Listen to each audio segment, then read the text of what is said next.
Your Excellency, Ambassador Ibrahim Gambari,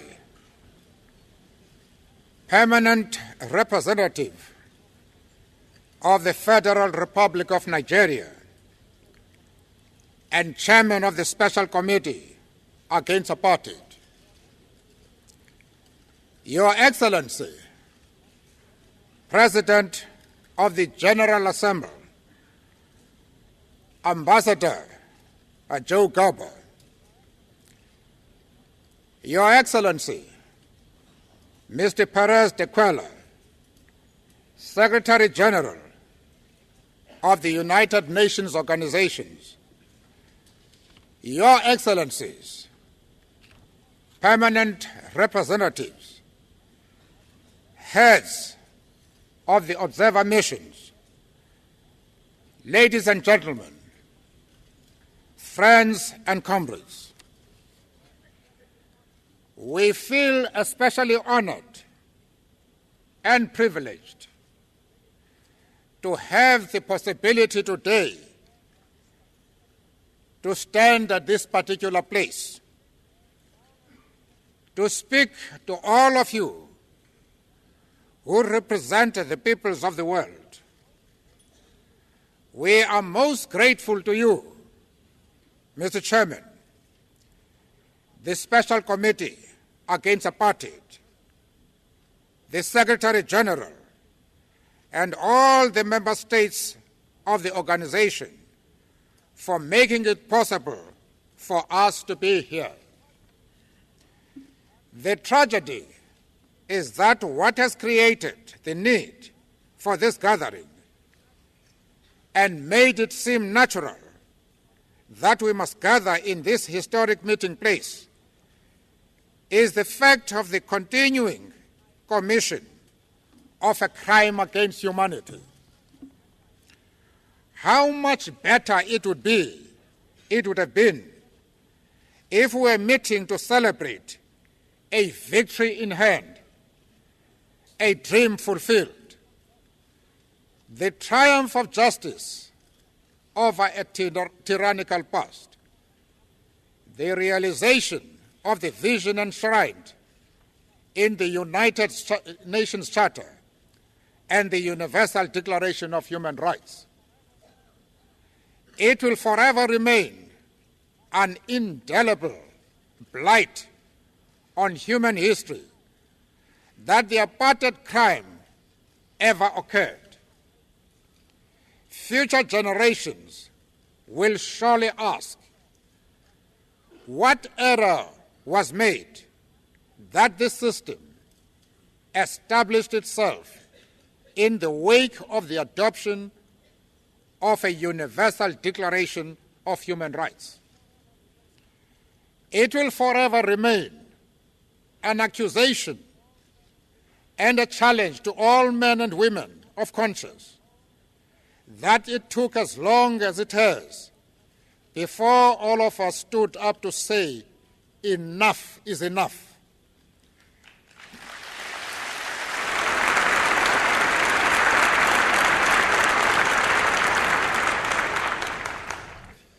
Future generations will surely inquire what error was made that this system established itself in the aftermath of the trials at Nuremberg.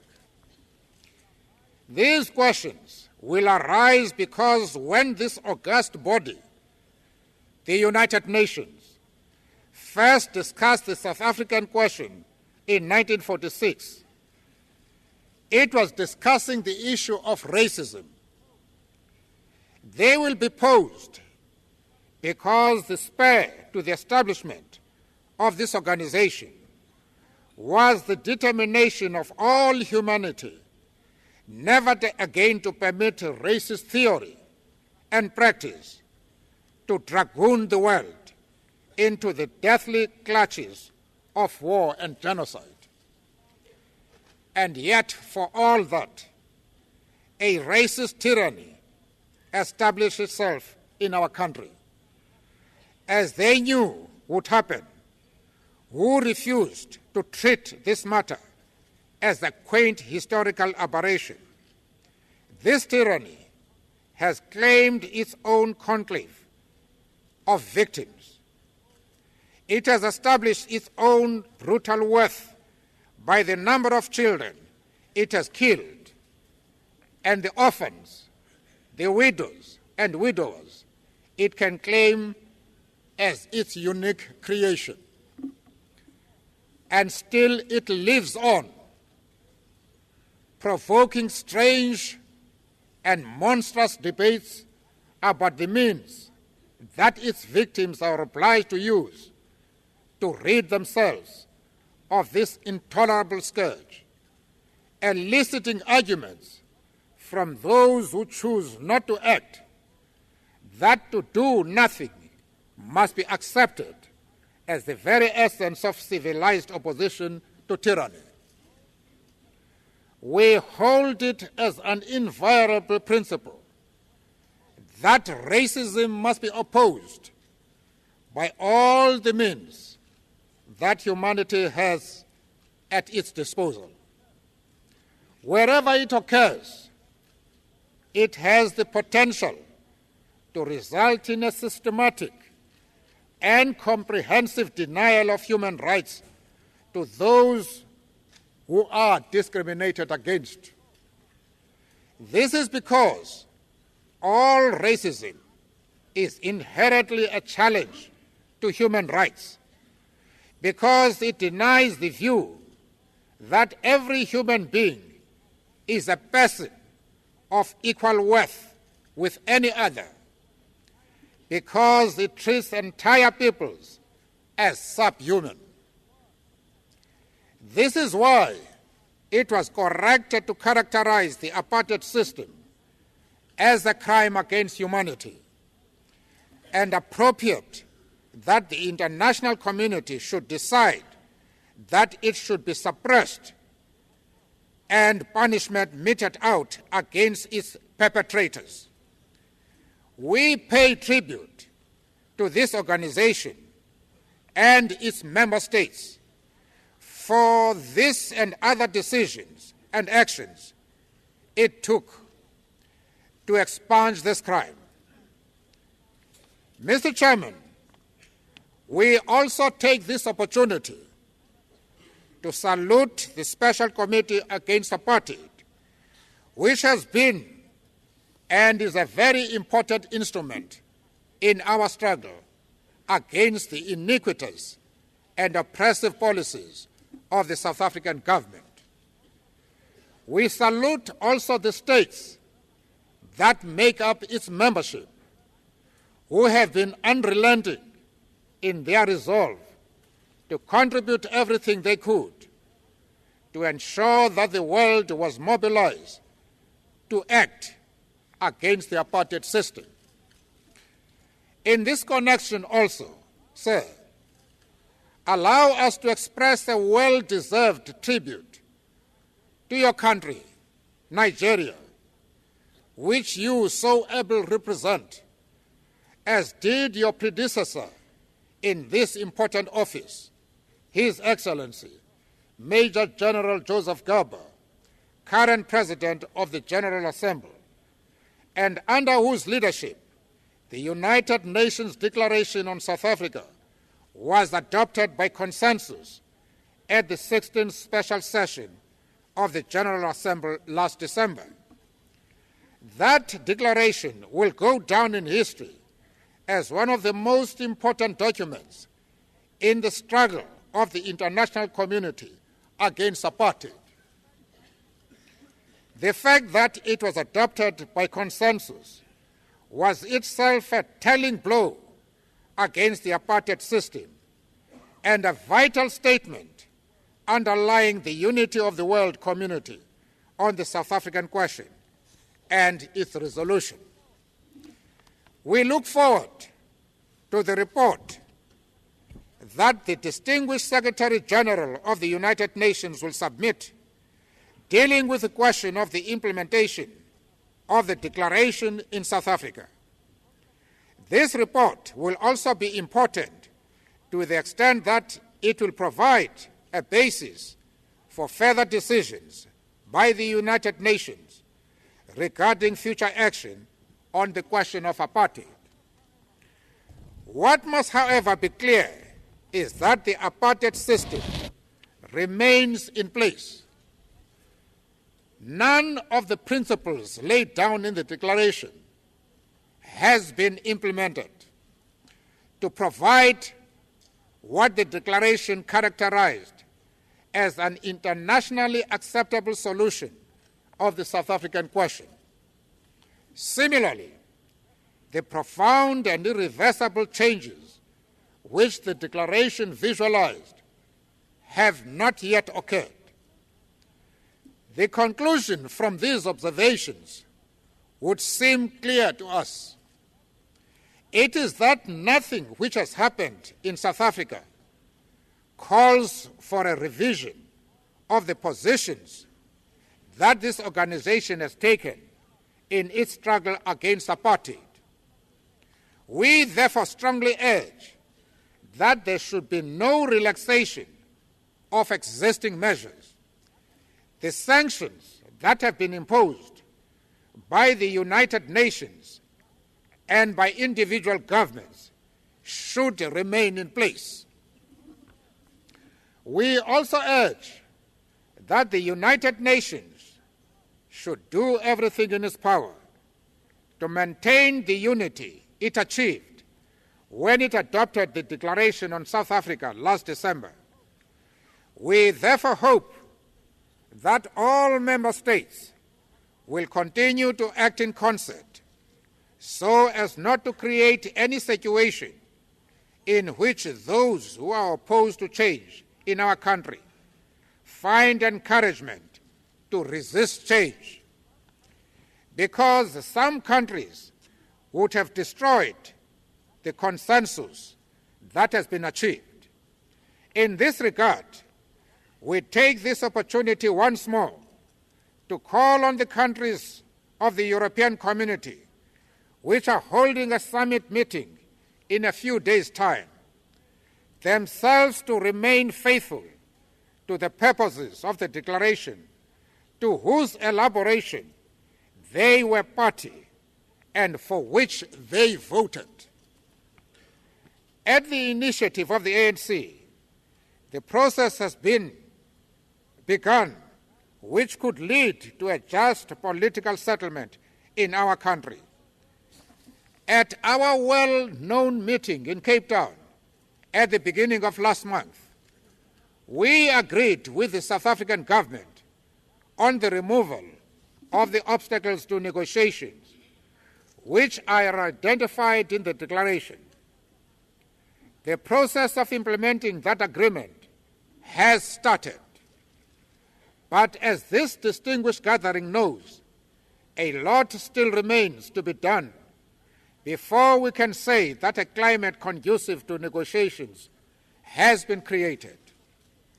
We therefore still have some distance to travel before we undertake the further steps outlined in the declaration, leading to negotiations for the adoption of a new democratic constitution. The fact that a good beginning was made in Cape Town should not lead us to conclude that further progress is assured or that we will not have to confront major obstacles in future. In this regard, we would like to reiterate what we have said before, that we believe that President de Klerk and his colleagues in the leadership of the ruling party are people of integrity. We are of the view that they will abide by decisions that are arrived at in the course of our discussions and negotiations. This in itself is an important victory of our common struggle, because it is that struggle which has made the cost of maintaining the apartheid system too high and helped to convince the ruling group in our country that changes can no longer be resisted. It is, however, also true that there are many amongst our white compatriots who are still committed to the maintenance of the evil system of white minority domination. Some are opposed because of their ideological adherence to racism. Others are resisting because they fear democratic majority rule. Some of these are armed and are to be found within the army and the police. Outside of these state agencies, other whites are working at a feverish race to establish paramilitary groups whose stated aim is the physical liquidation of the ANC, its leadership and membership, as well as other persons or formations which these right-wing terrorists see as a threat to the continued existence of the system of white minority domination. We cannot not afford to underestimate the threat that these defenders of a brutal and continuing reality pose to the whole process of working towards a just political settlement. The ANC is determined to do everything in its power to ensure speedy movement forward towards the peaceful abolition of the apartheid system. To this end, we are engaged in many initiatives within South Africa aimed at bringing into the process of negotiation all the people and representative political formations of our country. We have to overcome the mistrust that exists on both sides and reinforce the understanding that the only victory we should all seek is the victory of the people as a whole, and not the victory of one party over another. It is obvious that none of these processes can be easy. We are, however, inspired by the experience of the people of Namibia and our comrades in arms of SWAPO, who also overcame the divisions and the mistrust generated by the apartheid system, carried out a peaceful political process within a relatively short period of time, and are today a proud nation of independent people.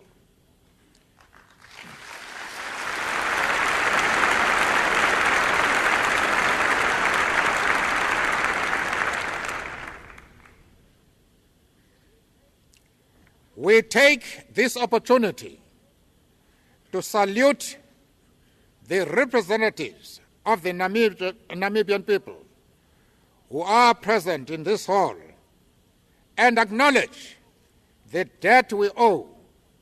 We owe them for the contribution they have made to our own liberation. We also salute the frontline states of Southern Africa and the rest of our continent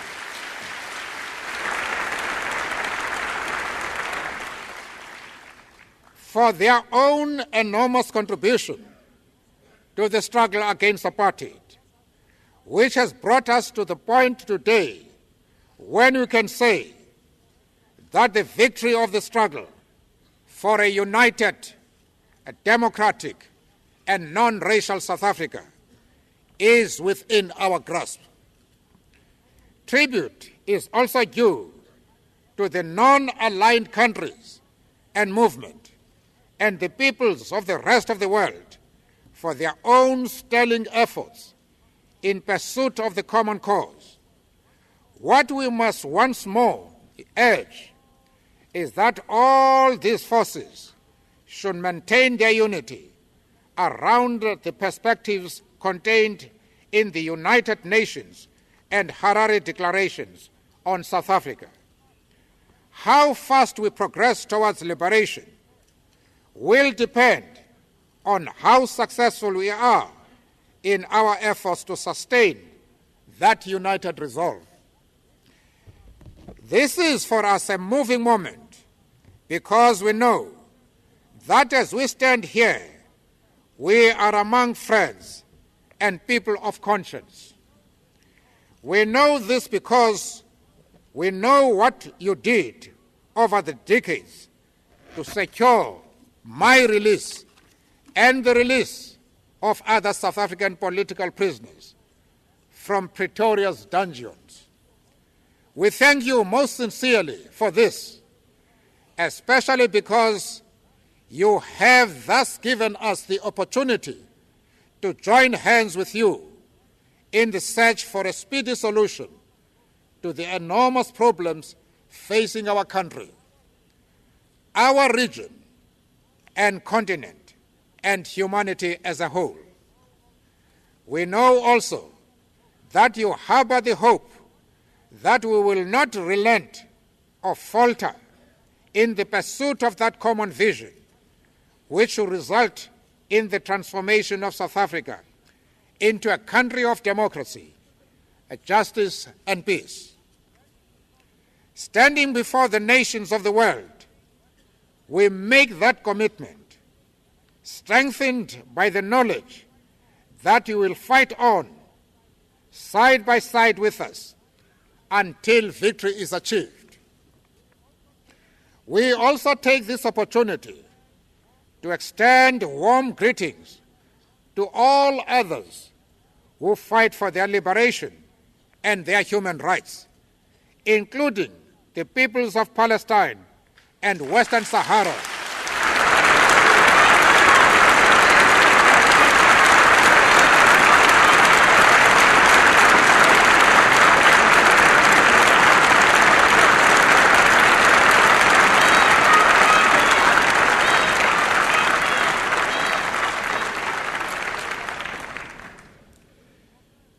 We commend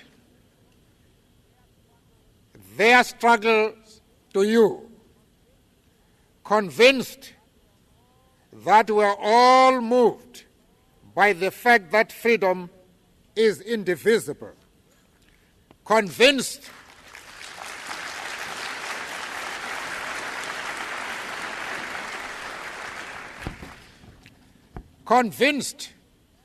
that the denial of the rights of one diminish the freedom of others.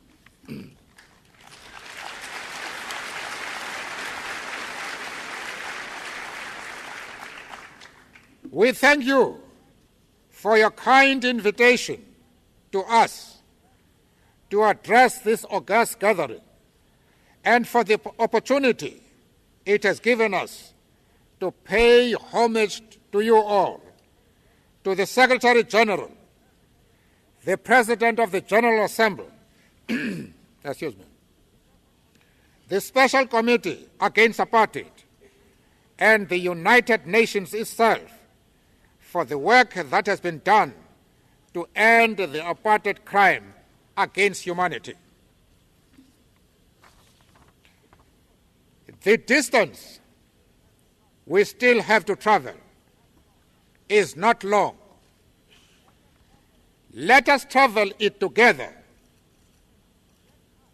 Let us, by our joint actions, vindicate the purposes for which this organization was established and create the situation where its charter and the Universal Declaration on Human Rights will become part of the body of law on which will be based the political and social order of a new South Africa. Our common victory is assured. Thank you.